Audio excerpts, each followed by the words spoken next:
was meeting up with my co-creator Timo, and we just had the idea that we're gonna take our cameras with us, make up this kind of Western inspired rugged setting atmosphere, and try to do our best to catch that on film.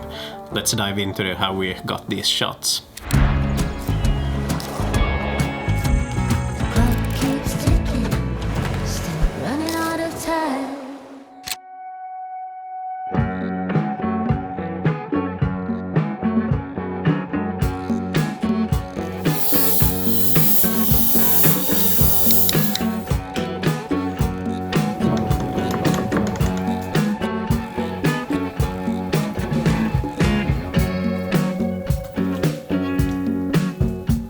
Basically, we're just in our shed.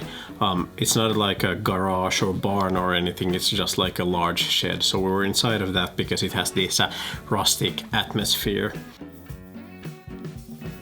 For lighting, we were using two Godox 8100 lights with diffusers on them and some bouncings, and the lights you can actually see here are just the modeling lights. They work decently fine for video. I mean, they're not video lights, but they're acceptable.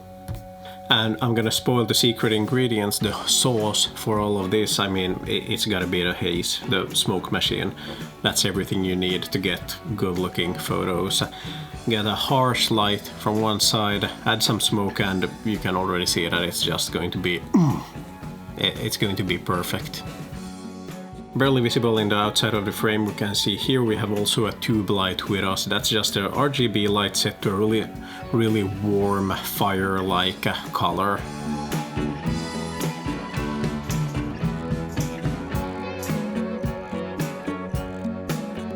And after the cameras and everything are set up, it's just about hitting the shutter. All of my shots were taken with was the Leica Q2, which I just recently published a video on. You can see that one up here.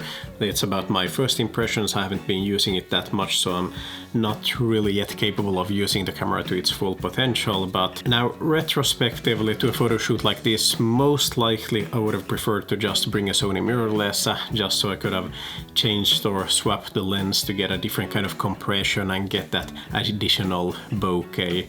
But either way, you're not gonna get bad shots with a Leica, to be fair.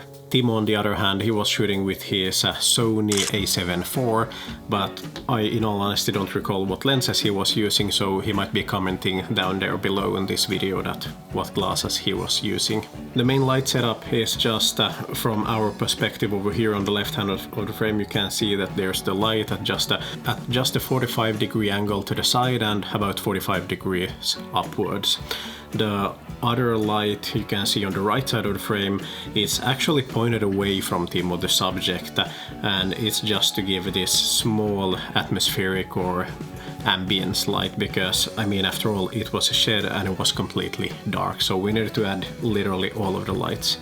And just using the single off-camera flash on the left side, it would have created too harsh of shadows. And here you can see the edited straight out of camera, and once we apply some edits in Lightroom, we're getting decent results. And again, the flash and everything, the white balance is set a little bit too cold in my opinion, but it's nothing that we can't fix in Lightroom. I wanted to go for this more of a warm, vibrant tone that you can see here to induce the cozy, warm atmosphere. And also, this is probably one of the best examples of pictures. Here you can see it straight out of camera directly, and notice how much cleaning up I'm doing in post. So if we go from this to this, and again back to this and this, and all of these details, and if I want you to learn something from just watching this video, is that reflect on the photos that you're taking, look at them. Is there any kind of disturbances there in the background that you can probably clean up? I mean, Lightroom's AI removal tool, it's perfect to use in these kind of situations.